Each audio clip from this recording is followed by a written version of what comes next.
where faith matters. The Rev and the Rabbi. Talk Radio 77 WABC. Welcome back. I'm Rabbi Joseph Potasnik. And I'm Reverend A.R. Bernard. Reverend, we always know in times of crisis we turn to Dr. Yusim, who is the author of a best-selling book entitled Fulfilled, how the science of spirituality can help you live a happier, more meaningful life. And we're all for that. And we can talk about what spirituality means, because we often use a different word called religion. But today we want to talk about, in light of the election, how do we move forward in this divided climate? Dr. Yusim spoke to a group of rabbis the other day, Rev, and they were talking about walking into a sanctuary, making a presentation, and you know that you have people on different sides, and you want them to feel that they belong to one congregation. So, Doctor, how do we make that happen? Yes, thank you. And it's such a pleasure to be here with the both of you today. Thank you for having me. I think that in light of what has happened, there is a lot of fear. There's a lot of polarization. There was that prior. And now, even more as people are confronted with what is to come in the coming 4 years. Some people are happy with the results of the election, and many, unfortunately, are not. And so the way that we, I think, have to come together is to really focus on our shared values, on that which we all want, which is a healthy, happy existence for ourselves, our families, and those that we love. And we might have different ideas as to how to get there. We might have different conceptions of what that entails. But ultimately, the endpoint that we want, which is safety, good health, fulfillment, is the same thing. And we have to figure out, within a democracy is ongoing. We have the power within this democracy, with the things that we're happy with, to stand behind them, and those that we're not, to take concerted actions and implement change in the way that we are able within the law. So that's number one, is to recognize our power, recognize that we are not powerless, figure out what is within our control, and take the steps that we can. Number two is to embrace empathy and curiosity, to really look at the situation with as much compassion as possible, recognizing that this is happening for us and not to us. And whenever we are confronted with something that is challenging, difficult, painful, that is how we have to see it, and we have to find the good. There's always something good. There's always a silver lining. And if there isn't, we have to create that for ourselves. We have to make it so. That's number two. And number three is creating safe spaces and other opportunities for those of us who have similar fears, similar worries, to come together to recognize that we are not alone. I think this is a really important part of this process, because the majority of people, in their fears, in whatever is ailing them right now, there is many others, whether it be their friends, family, congregation, community, and to create those safe spaces with mindful presence where people can actually come together and have discourse on that. And then finally, I think one of the most important things is self-care. And in times of great stress and duress, figuring out what can you do for oneself? How can you take the best care of yourself possible so that you can show up for what life is demanding of you? Whether that means focusing a little bit more on your sleep, on your diet, on stress reduction, meditation, etc., mindfulness, figuring out how to anchor more in love and not fear, and to take better care of your mind, body, and spirit in order to show up for life. Mm. Doc, and it sounds clinical and wonderful, but let's get to the harder question.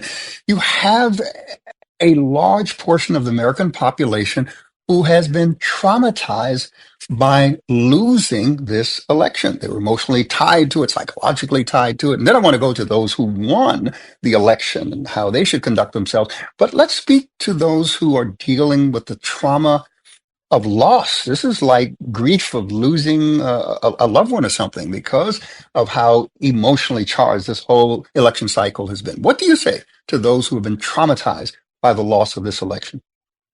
Absolutely. Absolutely. And I have many patients within my own private practice who feel that way. And the thing with a democracy is that a democracy is constant. It doesn't begin or end with elections. We have to move forward, and we have to make our voices heard, and to do what we need to do to create the kind of country that we want to live in.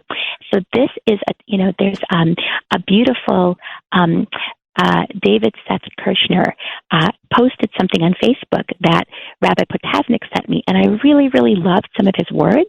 He wrote that now is a time for unity in the place of uniformity, for open-mindedness in the place of obstinance, and for prayer and hope in the place of animosity, anger, and hurt. And I think that those words really, really resonate. A lot of people are indeed traumatized, and yet we have to move on, and the democracy is not over, and life continues today, tomorrow, and there's a lot that we must do in order to create the kind of world for ourselves, our families, our children that we want to live in. Do you think there's going to be a reawakening or reexamination of the other and recognition that other people are entitled to a different point of view? Yes, there are those who are disappointed with the results or devastated, however you want to describe the reaction, but there are those who are extremely happy. And how do we get those who are unhappy to say, look, people think differently than me? We have an old tradition in Judaism where if you walk into a room with many people, you say, thank you, God, for creating faces and minds that are different than one another. Now, that sounds good, but how do we implement that into our thinking where the other has value as well, and we don't continue this demonization of someone who's different because we disagree? If I may, just to piggyback, because it goes on the question, the part two of the question that I was asking you, Rabbi just amplified it nicely. It's speaking to those who won the election. Do they have a responsibility in healing the nation? Go ahead. Sorry for interrupting. I just want to make sure. Absolutely. I think two really important and beautiful questions that are at the heart of the matter. And indeed, those who won, they do have a responsibility. They have the responsibility to create the best world possible as they see it. And those who lost the election have the responsibility to create the best world possible as they see it. That is really our responsibility to ourselves, to each other. And we may disagree on what that looks like and how that is to come to be, but we are definitely responsible and have a moral obligation to be able to take the steps within our democracy to live the best life possible, and also to create the discourse necessary to voice our concerns, our fears, and take legal actions that are necessary to uplift, I think, the human spirit at this point. You know, Rabbi Schneerson, the Lubavitch rabbi, he taught that every individual has the power to bring light into the world. And we need to figure out how can we do that? What is our individual way of bringing that light? And how can we move forward, especially in times of great darkness? You know, Rev, you've often quoted the prophets. And I was reading an article by Rabbi Gordon Tucker, who's a good friend and very, very bright guy. And he said, you take Jeremiah. And Jeremiah heard about the need to uproot, to pull down, but he didn't hear clearly about planting and building. He heard part of it, but not the building and the planting. And as a result of that, he was replaced by Elisha. And the idea being that if you only focus on uprooting and pulling down, and not the planting and the building, you're not going to succeed. So I would hope that we as faith leaders can bring people together and say, this is an opportunity to build. This is an opportunity to make better. This is an opportunity to learn from, the deficiencies and mistakes of the past, and create a better place where both of us can live together. Absolutely. And to recognize that there's more that unites us than divides us, and that it's through kindness and compassion that we can elevate the consciousness of the world. Does it also say that we need to do more in dialogue between election cycles? Mm-hmm. Because the election cycle, really exposes what we've been thinking and doing in between. Do we need to focus on understanding, on better dialogue, better communication, not thinking that civil discourse is a weakness? Do we need to focus on that? And this is somewhat of a rhetorical question, but I want to hear what you have to say, Doctor, on it. Absolutely. And I think that that's one of the most important things here. And what a lot of people are saying is that the presidential candidate that's been chosen, unfortunately, is not the best model for that sometimes, because there is certain rhetoric that said that, puts certain groups down. And so this is what a lot of people are contesting. And I think that we have to show the opposite. We have to be the examples of compassionate discourse, nonviolent communication, empathy in our speech, and curiosity to understand the viewpoints that are different from our own. And this is what we have to model in our congregations, in our communities, in our classrooms, especially if we feel that that's not being modeled outside. Rev, let me bring you back to a moment in New York. When we were together, Bishop Victor Brown was very instrumental in convening a gathering in his church of the Garner family, of police, of community, and we all stood there. And we all understood that we have a place, and we're not going to go forward from this anger and hostility unless we go forward together, talk to each other, listen to each other. That's not an easy challenge, but it's a necessity if we're going to create that better space. And as faith leaders, isn't that our obligation? Rabbi, in response to that, we should take the moral high ground. We should elevate the conversation. That's what we do as faith leaders. But I want to respond to what Dr. Yusim said about the character and conduct of the candidate. There are those who will say, well, have we ever had a presidential candidate who, checked off the boxes? And if so, have they been few and far in between? And instead, should we focus on, the vision, the policies, the platform? How much now? Because it brings into question how much conduct and character matter with regard to individual that we're going to give power to. Doctor? Yes, I think that, at the end of the day, it matters a great deal. And so it's really, really important that the people who we do elect into office do their best to, if there is any sort of weakness within character, to do their best to work on that and to uplift and become the best role models they can, because whether they realize it or not, the kinds of actions that are taken by the leaders of our country trickle down to the youth of our country. People see that as appropriate and legitimate and, examples of model behavior, and then they start to do that as well. So we need presidential candidates, and we also need, in general, all leaders to be individuals who model compassionate communication, nonviolent discourse, rationality, and kindness, and to be able to show that throughout the world. Of course, at times we need good boundaries. People can be impassioned. That's part of being a human being, but never at the expense of the dignity of others.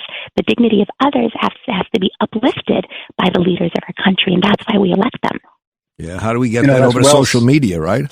How do we bring that to social media where people can say whatever they want? It doesn't matter because there's no accountability, and all of a sudden you have these people sending out their, barrage of messages that many don't even read or listen to, and they're contributing to the noise and the unhealthy noise. Yeah, and stirring confirmation bias. Just going back to what Dr. Yusim said about leadership. Rabbi, you and I teach that everything rises and falls on leadership. Yeah. The character of the kingdom emanates from the king.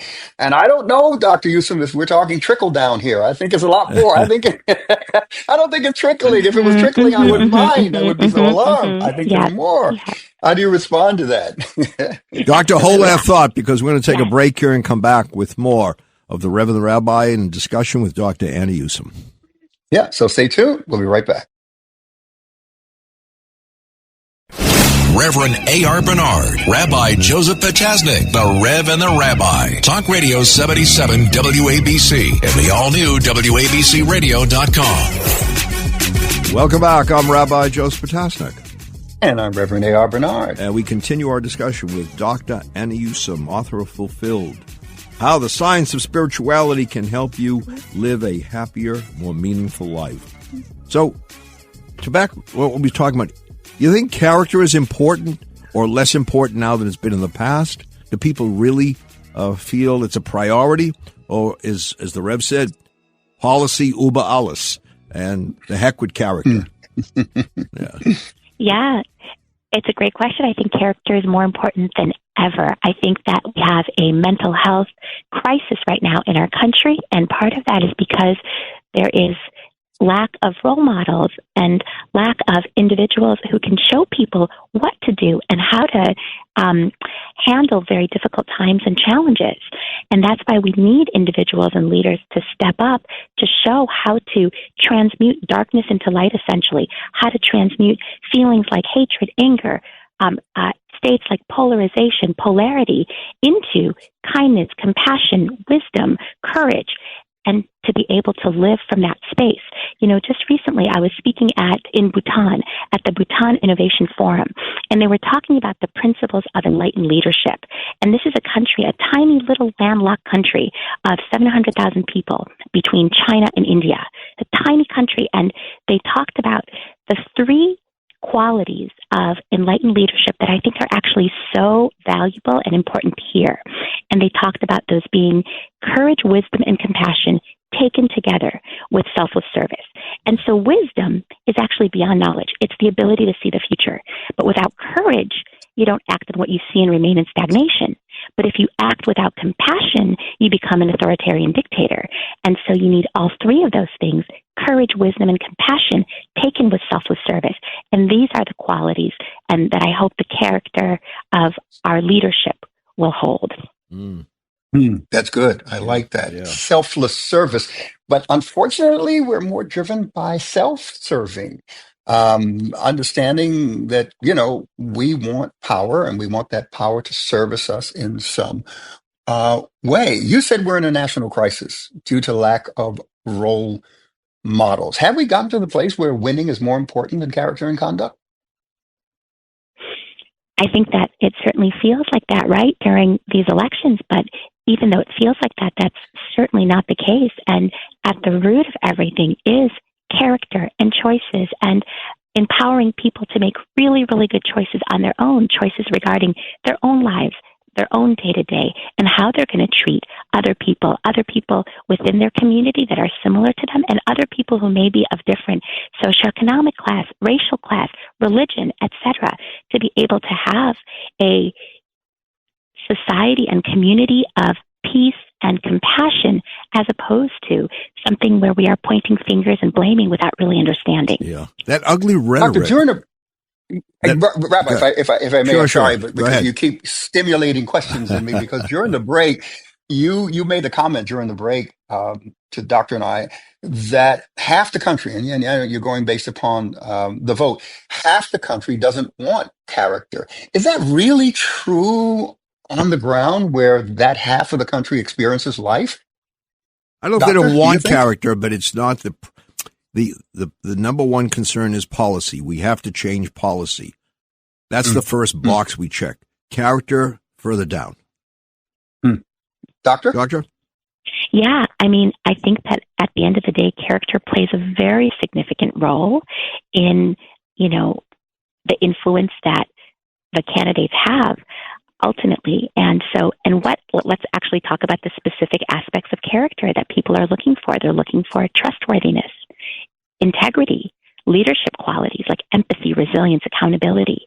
Obviously, they want somebody with a public image that is going to be inspiring in some way, and someone who's going to have long-term impact. But I think trustworthiness, integrity, and empathy, resilience, accountability, that's really at the root. And I don't think that we have to choose between character and policy. Ideally, we have one president and we can have both. And if we have a president who might, have weaknesses, as many people do, then he can work on whatever those weaknesses are and try to bolster their own, aspects of character in order to be a better role model. I think the rhetoric, looking back at the election, was ugly on both sides. We heard the word Hitler thrown time and time again at President Trump. We heard garbage thrown against those who supported him. I mean, the kind of ugly, ugly statements that were made just exacerbate the tensions. And we're not going to go to this better place you recommend overnight. It's going to take time. People are angry, and that has to subside, and then we can, assume the more noble qualities. But are people entitled to go through a period of real anger with what the other side they felt did to them? Absolutely. And I have talked to so many of my clients and patients about this, that right now, for many, this is a grieving period, a period of mourning what could have been and what they had hoped for. And it's really important to give yourself that period to really feel what you're feeling, to go through your process, and to get to a place where you have some resolution on, okay, I have come to a place of acceptance. And let's also just, take a step back, and what does this mourning period entail? Whenever we mourn, there's actually 5 stages of mourning, and they come in various orders, and they have the mnemonic DABDA. So denial, anger, bargaining with oneself, with the world, with God, then depression, and then acceptance. Eventually, we get to acceptance, but we need to let ourselves go through that process. And it's really important that we take that time to let ourselves heal before we move forward and, pretend that everything's good. What about those not mourning? What about those who are extremely happy? One side is very happy. That's true. That's true. And how do you get them to understand, well, the other side is hurting. I'm happy, they're hurting. Who cares that they're hurting? I mean, when does the empathy kick in? Yeah, exactly. Yeah, there's a lot of people who are very happy with the results of this election, right. And God bless. And it's like we talked about, they have a moral obligation to create the best world that they see fit, as do we. And this is part of the democracy, but the democracy continues. It doesn't end here, and it doesn't end with elections.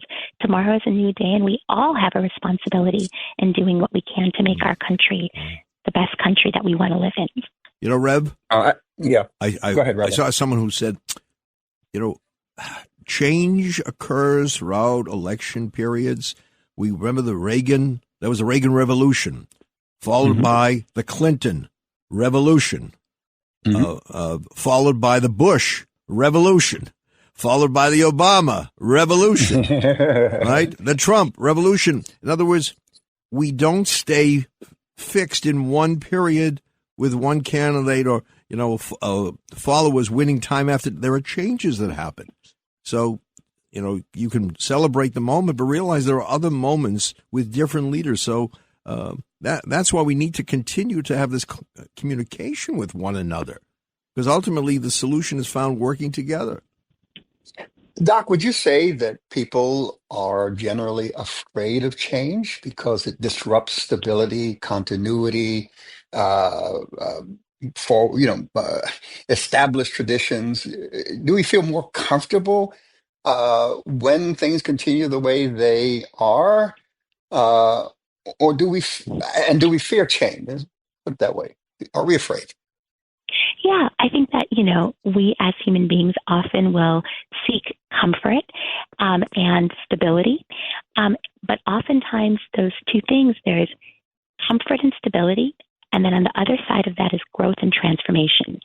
And if we seek too much comfort and stability, it could be at the detriment of growth and transformation. And change is necessary for us to grow. Change is necessary for us to enliven our perspectives. And it's two different ways to live life. And you can, choose one versus the other, but often it's the life of growth and transformation that is a richer, more fulfilled life, and yet one where you have to confront your fears on a regular basis. You know what I find, and correct me if I'm wrong, I think I'm right, is that people who are rooted in their faith traditions live with hope. Whatever it is, it's going to get better. Whatever it is, I'm going to do my best to make it better. So religion comes with responsibility.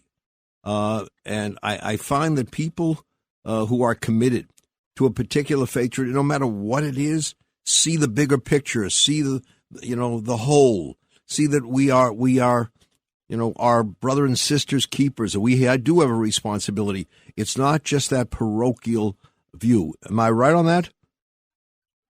Yeah, I really love that, Rabbi, and I think that that's absolutely right. And this makes me think of Dr. Martin Seligman's work. He's the founder of the positive psychology movement, and he has this concept of learned optimism, which is the antidote to this concept of learned helplessness. Learned helplessness is probably what many are feeling right now, and learned optimism is us taking concrete actions to be able to learn to be more optimistic. Optimism can be learned, and this is something that, in a way, for many of us right now, it's steps that we can take in order to start to have more hope and to deal with some of the fear that we're feeling in our hearts. Wow, that's good. So learned optimism versus learned, I don't want to say helplessness. So is that learned helplessness that foster a victim mentality? Absolutely. It's essentially when you feel that you have no control over life. It's the little rat that's trying to, push a lever to try to get food and has no control. There's absolutely no correlation between when the food comes and when that rat actually pushes a lever. So it learns to be completely helpless. It's like, I have no control over this, and it gives up and dies. So, Rev, you know that Dr. Yusim had a problem getting into some good schools during her life, seeking her getting into profession. So she went to Yale, Stanford. Now you're doing something at Yale. Am I right, Doctor? I am. I'm a clinical assistant professor at Yale, and I'm working with one of the deputy chairs, Dr. Christopher Pittenger, to create the Yale Mental Health and Spirituality Center, which is going to be a bridge between the Divinity School and the medical school at Yale. Wow. It's amazing when you think about the need to address issues of mental health in our society in ways that we never imagined. Is it because we didn't realize that we had mental health issues as a society? Is it that we're talking about it more? Why is it so front and center now, Doctor? Yeah, it's a great question. Why has there been an upsurgence in diagnoses of depression, anxiety, psychosis, addiction, etc. over time, and suicidality? And that's a really important question. And I think that there are many factors. I think the stresses of life. I think that a number of things, unfortunately, things such as social media, we know that has had a huge impact on child and adolescent mental health. And, the antidote to that, if indeed technology is a disruptor of our mental well-being, being in nature and removing oneself from technology is the anti-disruptor. It's the thing that actually connects you to yourself and enables you to restore health and balance. I mean, those are just a few things. And there's many other things. It's linked to probably our environments, our food supply, all kinds of things that have changed over time that on some level have impacted how our mental well-being operates. Doctor, we've come to the end of the segment. I want to leave both of you with this thought. I was reading about a professor who gave a test to the class. He put a dot on the page. You're probably familiar with this, Dr. Yusim. A dot on the page, and he asked the students, "What do you see?" And many students responded, "I see a dot." Other students responded, "I see the pupil of an eye." And both groups failed to see the open space that allowed for potential design. The page. Yeah. Right, the rest of the page. That's good. That's good. And I think as all of us look at the election, some like the results, some loathe the results, but both sides need to look at the bigger picture, look at the open page and say, now how are we going to go forward and create a world that is beneficial for all of us? That open page is the challenge for us. Dr. Anna Yusim, well thank you. Look forward to talking with, and by the way, Rev, there's no charge for this session with the doctor. For me, for you, Rev, that's a different story. I was taking notes, man. Are you kidding me? I was taking notes. I'm always a student. Thank you, doctor, for your perspective and just what you've been able to achieve in your field and now applying it to the Yale Mental Health Center, right? Did I get that right? Yale Mental Health Center? Thank you so much, Reverend and Rabbi. It is always such a pleasure to be here with you. Okay. Wonderful, wonderful. So stay tuned. We'll be right back with more of the Rev and the Rabbi right here on 77 WABC.